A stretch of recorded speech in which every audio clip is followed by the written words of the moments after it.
अच्छा, ये मैं थोड़ा इसको पहले वाले को आपको ब्रीफ कर दूं। अनोवा, अनोवा में आर के अंदर ये लाइब्रेरी है जो हम यूज़ करेंगे। जीजी प्लॉट 2 है, ये डेफिनेटली ग्राफिक के लिए। जीजी पबार है, टाइडीवर्स है, ग्रूम है और एआईसी है। ये 5 लाइब्रेरीज हैं जो आप इंस्टॉल होनी चाहिए। तो select run these libraries. Okay, then first step है कि हम अपना डेटा इसको रीड करवाएं। तो डेटा जो है वो हमारा dot C S V extension इसमें दी हुई है। तो इसका मतलब है कि हमारा ये डेटा है जो है ये सी एस वी फॉर्म में, यानी सी एस वी फाइल होती है जिसको हम कहते हैं कॉमा सेपरेटेड फाइल, या कॉमा सेपरेटेड वैल्यू एक्चुअली जो है सी एस वी बनता है। तो एड्रेस, जो उसका फोल्डर का एड्रेस मैंने दे दिया जो डेस्कटॉप के ऊपर पड़ा हुआ है। हेडर ट्रू कर दी। अब इसमें एक और चीज जो हमने ऐड की है एज ए वेक्टर, वो कलर क्लासेज है। कलर क्लासेज बेसिकली हमारे फैक्टर्स हैं, और वो उसमें फैक्टर के हमारे की न्यूमेरिक्स भी हैं। इस तरह न्यूमेरिक हमने उनको दे दी। इफ रीड दी डेटा तो फर्स्ट 6 लाइन हमारे पास आ गई। ये फर्स्ट 6 लाइन है जिसमें आप देखेंगे फर्स्ट क्रॉप जो है वो, सॉरी फर्स्ट कॉलम जो है ये डेंसिटी है, सेकंड ब्लॉक है, थर्ड फर्टिलाइजर है और फोर्थ हमारी यील्ड है। तो अगर इस डेटा की समरी हम चेक करें, इसमें एक्चुअल है क्या, तो डेंसिटी में हमारे पास 2 लेवल है, 1 और 2, और दोनों में 48 वैल्यूज है। ब्लॉक जो है हमारे पास टोटल 4 है और हर एक में 24 है। फर्टिलाइजर जो है वो हमारे पास 3 डिफरेंट फर्टिलाइजर हैं, और हर एक में 32 वैल्यूज हैं। और ये आप इन सबको सम करें अलग अलग तो उसका जवाब 96 ही आएगा, एक ही जवाब है। अच्छा, फिर हमारे डेटे की उसने थोड़ी सी डिस्क्रिप्शन दे दी है। वो फर्टिलाइजर का डेटा डेफिनेटली उसमें, क्योंकि बाकी तो हमने उसको बता दिया कि वो हमारे लेवल्स हैं। उसमें यील्ड मिनिमम 175.4 है, मैक्सिमम जो है वो 171.1, सॉरी 179.1, मीन जो है वो 177। अब इस वैल्यू को अगर हम बर्ड आई व्यू करें, तो अगर इसमें कोई ऐसी वैल्यू आ जाए, जैसे मैक्सिमम हम कहते हैं कि 190 या 200 के करीब वैल्यू है, तो वो एक बहुत बड़ी वैल्यू, वो वैल्यू आउटलायर भी हो सकती है और वो वैल्यू जेन्युइन भी हो सकती है। So depending upon your data, और पीछे जो आपके एक्सपेरिमेंटल की कंडीशंस थी उस पर डिपेंड करते हुए आप डिटरमिन करेंगे उस वैल्यू को आपने इंक्लूड करना है या एक्सक्लूड करना है। अगर वो आउटलायर आप समझते हैं, और फिर उसको अगेन उसका जो हमारे स्टेटिस्टिकल एनालिसिस है आउटलायर के लिए, वो आपने पहले लास्ट टाइम परफॉर्म किए थे, उसकी मदद से हम वो करेंगे कि क्या आया वाकई वो जेन्युइन आउटलायर है या नहीं। अब हम करें इसके में अनोवा, अनोवा वन में बेसिकली एक फैक्टर है जो डिटरमिन कर रहा है प्रोडक्शन को यानी यील्ड को, और वो फैक्टर हम यहाँ पे ले रहे हैं फर्टिलाइजर, कॉमा के बाद डेटा। डेटा हमारा जो हमने उसको नाम दिया था वो क्रॉप डॉट डेटा है। तो और नीचे उसकी समरी आ जाएगी। अगर हम समरी यानी वन वे की समरी, और ब्रैकेट में आपने जो ऊपर हैंडल दिया है जो उसको नाम दिया, तो आप देखिए कि इसकी left side of equation arrow से पहले जो है वो तो सिंपल एक नाम है वन वे, इसको आप कोई और नाम भी दे सकते हैं। तो ए ओ वी जो है that stand for ANOVA in are, और आगे ब्रैकेट के अंदर आप जो पेरेंट्स में दे रहे हैं यील्ड, यानी yield is affected by fertiliser, then data, comma के बाद डेटा जो किस डेटा की आप बात कर रहे हैं जिस पे आप एनालिसिस कर रहे हैं, और समरी में इसकी स्टैटिस्टिकल समरी आ जाए। अगर आप ये रन किया तो आप ये देखिए नीचे हमारा रिजल्ट आ गया। रिजल्ट अगर आप देखें तो इसमें आप देख सकते हैं कि इसमें दो चीजें हैं ना, एक फर्टिलाइजर है, दूसरा residual. There are two things in this statistics summary जो है। तो पहला आप देखें यानी जो फर्टिलाइजर रेजिडुअल के कॉलम से नेक्स्ट कॉलम है डीएफ है। डीएफ में डिग्री ऑफ फ्रीडम। तो फर्टिलाइजर हमारे पास 3 डिफरेंट थी, तो आपको बताया डिग्री ऑफ फ्रीडम n-1 होता है। तो 3 में से 1 गया तो 2 आ गए, तो डिग्री फ्रीडम 2 आ गई। रेजिडुअल की हमारी जो है वो 93 है, क्योंकि हमारे पास 3 डिफरेंट फैक्टर है। तो 96 में से 3 माइनस करेंगे जिसमें फर्टिलाइजर है, ब्लॉक है। अच्छा, तो उसमें से वो अगर आप माइनस कर देंगे तो वो आपकी लास्ट स्टेटमेंट शुरू हो गया, उसके बाद हम दूसरे लिंक पे चलेंगे। अच्छा जी। अब और वो 93 बन गई, फिर सम ऑफ स्क्वायर है, फिर उसके बाद मीन स्क्वायर है, फिर एफ वैल्यू है जो टेबल टेबल से निकाली जाती है, और लास्ट में आप देखें कि प्रोबेबिलिटी है, पी वैल्यू जिसे हम कहते हैं, तो वो आप देखें कि उसके साथ 3 स्टार लिखे हुए। तो नीचे इसने सिग्निफिकेंट लेवल बताया है कि यहाँ पे 3 स्टार है, तो इसका मतलब है कि वो सिग्निफिकेंटली अफेक्ट कर रहा है आपकी प्रोडक्शन को, वो फैक्टर 0.001 लेवल, 0.001 लेवल। आमतौर पर स्टैट में हम लिखते रखते हैं 0.05, यानी 5% मार्जिन ऑफ एरर है, 95% कॉन्फिडेंस है हम रखते हैं। तो यानी 95% हम श्योर करते हैं कि ये इट्स नॉट बाई चांस जो हमारी सिग्निफिकेंट आया है, 5% मार्जिन ऑफ एरर होता है। लेकिन इस केस में अगर आप देखिए इसको 100 से मल्टीप्लाई करें तो 0.1%, यानी 99.9% आप श्योर। अच्छा, दूसरा है टू वे एनोवा, जिसके अंदर आप 1 की बजाय 2, तो पहला फर्टिलाइजर है प्लस आपने कर दी उसमें डेंसिटी, तो आपके 2 फैक्टर आ वही डेटा है। तो इसकी हम समरी हम देखें तो लेट्स सी कि इसमें सिग्निफिकेंट क्या है। और इसमें अगेन आप देखें कि डेंसिटी और फर्टिलाइजर दोनों सिग्निफिकेंटली इफेक्ट। लास्ट आप इसमें ये कर सकते हैं कि आप इसमें क्या कर सकते हैं कि क्या ये तीसरा फैक्टर भी सिग्निफिकेंट है या नहीं। हम एग्जांपल के तौर पे इसी को मैंने कॉपी करता हूँ और I can try with that fertiliser, और तीसरा हमारा फैक्टर था ब्लॉक। अगर आपको याद होगा डेंसिटी की बजाय मैं यहाँ पे ब्लॉक रख रहा हूँ, और समरी 1 में ब्लॉक रैंडम नहीं है, सिर्फ ब्लॉक। ओके, तो लेट्स सी। तो आप देखिए इवन ब्लॉक भी सिग्निफिकेंट, तो आप देखिए वो सिग्निफिकेंट है 0.01 लेवल। तो ये तीनों फैक्टर्स जो है हमारे, इससे हमें ये समझ आई कि हमारे तीनों फैक्टर्स जो है वो सिग्निफिकेंट। अच्छा जी।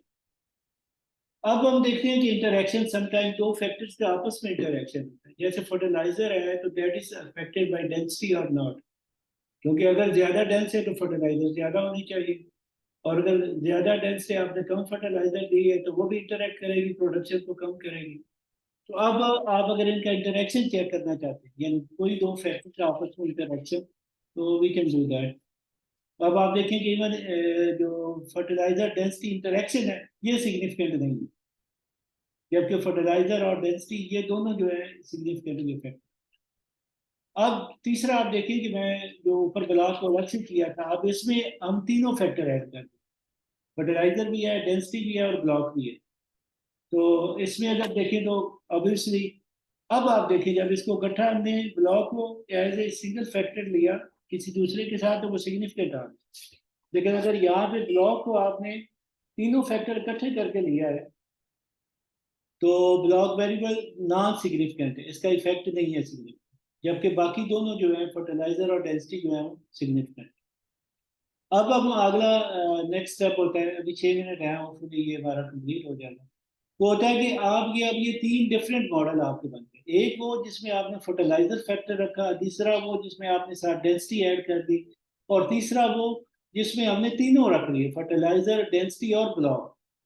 अब इसमें से हमने ये डिटरमिन करना होता है कि हमारा बेस्ट मॉडल कौन सा है, यानी बेस्ट फार्मूला कौन सा है जो हमारी इसको मोस्ट एक्यूरेटली डिटरमिन कर रहा है। उसके लिए ये लाइब्रेरी AIC जो है वो ऊपर हमने खोली है, उसको हम यूज करते हैं। तो उसके लिए ये मॉडल डॉट सेट के बाद आप देखिए लिस्ट अप कर देते हैं। लिस्ट में अब आप हमने 1 वे, 2 वे और इंटरेक्शन और ब्लॉकिंग, 3 डिफरेंट टाइप, 4 बल्कि हमने किए यूज, 4 हमने मॉडल लगाए हैं। तो आगे मॉडल्स के हमने नेम दे दिए, वो आपने आपने देखा है कि कोर्स में लिखे हैं यहाँ पे। तो दैट नेम को हम ऐसे ही लिखेंगे ऐसा। अब AIC टैब ये मॉडल डॉट सेट और मॉड डॉट नेम्स, यानी जो नाम है उनको ऊपर उनको वो ले और इस मॉडल को टेस्ट करें। तो AIC टैब देखिए क्या रिजल्ट ये। अब AIC टैब में जो हम एक के वैल्यू आपने से बता दी कि उसमें नंबर ऑफ फैक्टर्स कितने हैं, 1 में भी 4 है, आगे बाकी सब में साथ साथ है। AIC वैल्यू अब देखो, AIC वैल्यू जिसकी सबसे कम होगी AIC, that would be the best model मेरा ख्याल। ये मुझे दोबारा देखना भी पड़ेगा, लेकिन मुझे जितना याद पड़ता है कि AIC की वैल्यू जितनी मिनिमम होगी उतना बेहतर वो मॉडल है। तो अब अगर इसमें हम देखें तो AIC की जो मिनिमम वैल्यू है वो 176 में है, और वो बेसिकली ज्यादा से ज्यादा फैक्टर्स को अकाउंट फॉर कर रहा है, इसका मतलब ये है। अच्छा, अब इससे पहले एक और चीज मैं आपको बता दूं, वो हमने ऊपर वाले रिजल्ट में एक तीसरी रेजिडुअल, आपने यहाँ पे नीचे देखा होगा, इसमें भी आप ब्लॉक वाले में भी देखिए तो नीचे रेजिडुअल दिया हुआ है, जहाँ पे फैक्टर है fertiliser density block, then end पे हमारी एक चीज है वो है रेजिडुअल। रेजिडुअल क्या होता है कि अब देखिए कई फैक्टर्स जो है वो, ये तो वो फैक्टर है जो हमारे होंगे, अब बहुत सारे फैक्टर्स ऐसे होंगे जो हमारे पास अननोन होंगे, जिनको हम अकाउंट फॉर नहीं कर रहे स्टेटिस्टिकली, शायद सारे फैक्टर्स का डेटा लेना ये भी पॉसिबल नहीं होता। तो जितने, मिसाल के तौर पे वेदर एक फैक्टर है, वेदर क्या चेंज हुआ नहीं हुआ, बारिश हुई नहीं हुई, धूप थी कितनी थी, और फिर आर्स क्या थे, सन के यानी धूप के आर्स कितने थे, ये और जो फैक्टर्स हैं जो कि अननोन है, फ्लोइंग हुई नहीं हुई, कैसी हुई, ट्रैक्टर से हुई या कोई और तरीकाकार था, ये सारे फैक्टर्स भी हैं, लेकिन ये सारे फैक्टर हम अकाउंट नहीं करते। उसकी बजाय ये सारे पूल अप करके एक जगह हम इकट्ठे कर देते हैं कि बाकी सारे ये, उसको हम कहते हैं रेजिड्यू यानी उसको हम कहते हैं रेजिडुअल फैक्टर, या इसको हम कहते हैं एरर भी होता है, यानी एरर के तौर पे हम इसको अलग से निकाल देते हैं। ये यानी जितने आपके फैक्टर्स हैं नोन और प्लस अननोन जितने भी होंगे वो सारे पूल अप करके आप रेजिड्यूल में। अब चेक को अगला जो हम कर रहे हैं वो चेक फॉर दी होमोसेडेस्टी, जो हमारा ये मॉडल है उसकी होमोसेडेस्टी अगर हम चेक करें तो लेट्स सी इसमें मुझे क्या रिजल्ट देते हैं। और ये हम टू वे को चेक करें, जो टू वे अभिनोवा था हमारा उसको हम चेक प्लॉट बना रहे हैं। अब इसमें आप ये देखिए कि हमारा प्लॉट बन गया, दो तरह है, क्यू क्यू प्लाट है राइट साइड पे अगर आप देखें तो एक, दूसरा प्लाट है रेजिडुअल फिटेड है।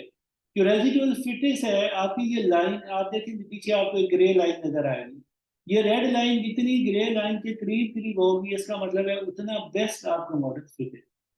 तो हम देखें इसमें अगर देखें तो डेविएशन जो है लाइन की मिनिमम है, तो ये प्रोबेबली बेस्ट सूटेड या बेस्ट फिटेड मॉडल जो हमारा था वो है, जो टू वे के साथ। अब इसका आप पोस्ट हॉक भी कर सकते हैं, आखिरी 2 मिनट है, पोस्ट हॉक के लिए ये हमारे पास फार्मूला है ये पोस्ट हॉक उसका आ गया कि इंडिविजुअल फैक्टर्स के आप लेवल पे चले गए कि मतलब 2 to 1। अब देखेंगे पहले चार हैं, पहले चार आपके क्या थे याद करें कि चार लेवल थे, इसके चार प्लॉट थे, आगे आपके 3 लेवल फर्टिलाइजर के हैं। तो पहला दूसरा लेवल जो है वो ब्लॉक का, उसका पहली फर्टिलाइजर से क्या है, दूसरी फर्टिलाइजर से क्या है, तीसरी से क्या है, ये हमारे आगे लेवल है। और उसकी आगे उसने इंडिविजुअल सिग्निफिकेंस बता दी है कि आप इसमें से ये चेक कर सकते हैं कि बेस्ट फिटेड आपका combination to get the optimum yield क्या हो सकता है।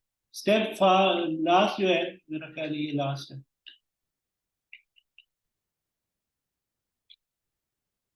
कि आप इसकी प्लॉट कर लें, ये जो आपके रिजल्ट है अगर आप इसका ये इसका प्लॉट आ गया फैमिली वाइज कॉन्फिडेंशियल आपका आ गया, और ये देखें कि वो ब्लॉक वाइज 2 to 1, 1 to 1, और ये हमारे तीन जो लेवल थे उनके हिसाब से। जब मील यील्ड अगर आप देखना चाहते हैं, तीन ही दो इस केस में लेना। ओके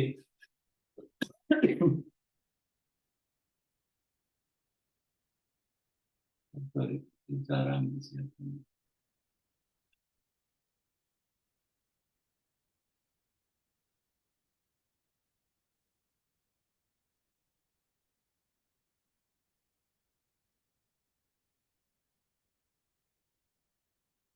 अच्छा, इसको हम यहाँ पे स्टॉप करते हैं, अगली क्लास में से आगे स्टार्ट, मैं साथ ही अगली क्लास आएंगे।